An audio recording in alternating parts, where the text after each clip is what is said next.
Aksi pemalakan terhadap sopir barang sering terjadi di Blok F Tanah Abang.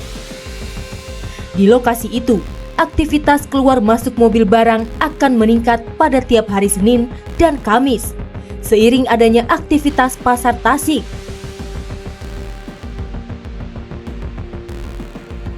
Ulah preman Tanah Abang sudah menjurus pada perusakan. Jika permintaan uang preman ditolak, mereka tak segan merusak kendaraan korban, bahkan melakukan pengancaman. Ya kadang-kadang kalau misalkan ini ya kasih lah daripada repot. Emang resikonya apa sih bang kalau misalnya kita nggak ngasih gitu? Ya resikonya kan mobil yang dimasalah. Bisa dibaretin gitu. Oh bisa obat itu apa gimana? Oh gitu. Namun tokoh masyarakat di Tanah Abang membantah jika ada ulah preman yang kerap memeras sopir mobil barang. Kalau kita lihat kemarin kejadian itu, saya pikir itu kejadian yang tidak ada sehari-hari dilakukan oleh setiap orang yang melakukan kejahatan. Tidak, karena ini baru saja terjadi, ya, yang terus kebetulan kelihatan ini juga ada kesempatan orang memvideokan dan dipilarkan. Sudah lama kawasan Tanah Abang menjadi incaran para preman. Aktivitas pasar yang tak pernah sepi membuat putaran uang di Tanah Abang baik di dalam maupun di luar pasar cukup menggiurkan. Di level preman jalanan, biasanya mereka menguasai lahan parkir di pinggir jalan, meminta jatah preman kepada sopir angkot yang sedang menunggu penumpang, hingga memeras sopir mobil barang yang keluar pasar Tanah Abang. Di level kelompok yang lebih kuat, mereka bermain di luar pasar dan menandai daerah wilayah kekuasaan mereka. Kelompok-kelompok preman ini menyasar para pedagang kaki lima yang berjualan di trotoar di pinggir jalan. Pedagang yang ingin aman berjualan di pinggir jalan harus membayar jatah preman. Jumlahnya bisa mencapai 150.000 per harinya. Budayawan Betawi Ridwan Saidi mengungkapkan Tanah Abang kini tidak secantik dulu. Ya itu persoalannya adalah reformasi. Zaman Soeharto masih tertib, tapi begitu masuk reformasi orang seolah-olah hidup semau-maunya. Sepertinya merasa memiliki kebebasan berekspresi dalam bidang perniagaan, kan begitu. Ada 5 balai kota. Itu kan bisa dimanfaatkan mulai dari Jumat sore sampai Minggu malam untuk berdagang dan untuk orang berkiprah dalam musik.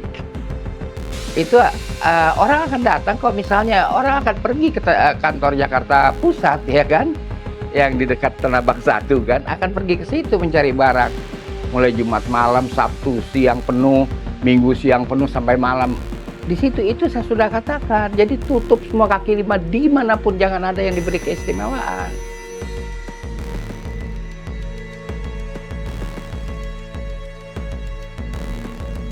Ulah premanisme di Tanah Abang tidak benar-benar habis.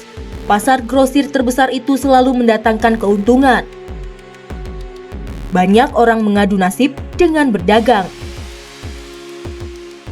Sebagian lainnya memilih menjadi preman, meminta jatah dengan dalih uang keamanan. Mereka yang memiliki kekuasaan wilayah di kawasan Tanah Abang selalu mengutip uang dari pedagang alias jatah preman. Jika tidak diberi, siap-siap saja pedagang kaki lima itu diusir dan dilarang berjualan lagi. Dalih uang keamanan ala preman Tanah Abang jumlahnya bisa mencapai Rp150.000 per hari untuk satu pedagang. Yang bayar 150 tuh yang punya ini. Kalau Mbak bayar lagi? Kalau Mbak bayar lagi? Berapa? Apanya? Bayar lagi berapa lagi? Ya 150. Oh 150. Saya punya tempat ini semuanya 150. Mahal Terus banget. premannya ada yang 30, 20, 15, 10. Banyak. Kalau dikasih gimana nggak diobrak-abrik? Kalau Mbak nggak ngasih sama preman Marah-marah. masa? Mau sepi, mau rame, dia nggak ngerti. Tak hanya uang keamanan, preman Tanah Abang juga mengutip uang pedagang dengan alasan uang kebersihan. Para preman datang sesuka hati mereka. Mengutip pedagang dengan memaksa adalah hal yang biasa. Belum Sampai tentu 2,5 semuanya. sehari itu. Mesti jualan berapa tuh sehari, Mbak? Berapa puluh Mbak nih? Biar nutup. Biar nutup. Kalau rame, paling sekarang ramenya Sabtu sama Minggu doang. Kalau di biasa nggak ada orang. Kan premannya banyak ya, beda-beda ya. Iya. Tapi kalau nggak ngasih nggak apa-apa kan, kalau masih sepi gitu. Nggak mau. Harus. Ngamuk enggak? Pernah ngamuk Mbak di sini? Iya. Pernah ngamuk? Dia? Marah-marah.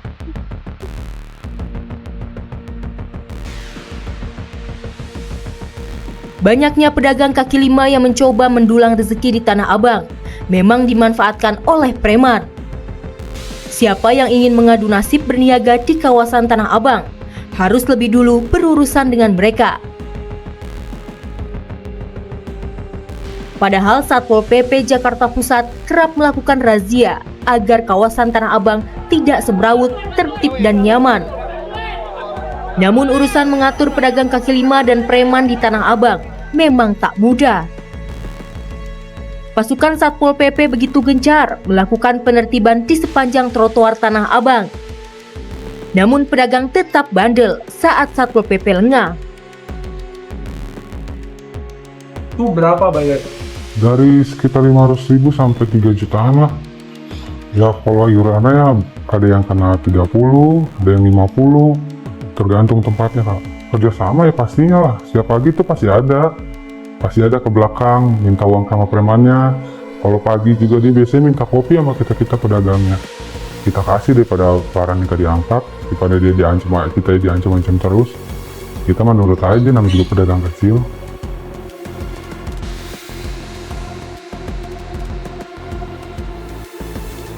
Saat ini anggota Satpol PP wilayah Tanah Abang sedang melakukan penertiban terhadap para pedagang yang melanggar aturan, yaitu berjualan di sepanjang trotoar. Pak, kalau ini boleh jualannya, batasnya sebenarnya di mana sih Pak?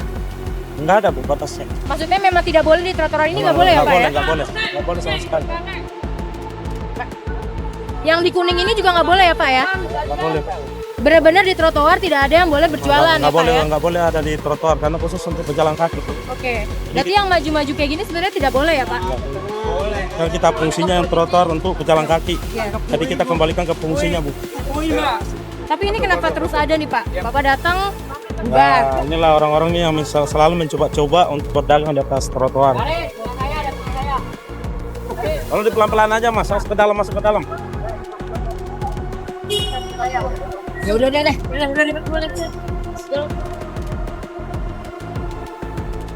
Inilah situasi di Tanah Abang.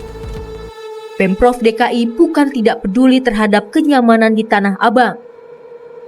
Penertiban PKL dilakukan, namun tak lama kemudian PKL menggelar dagangannya kembali di trotoar.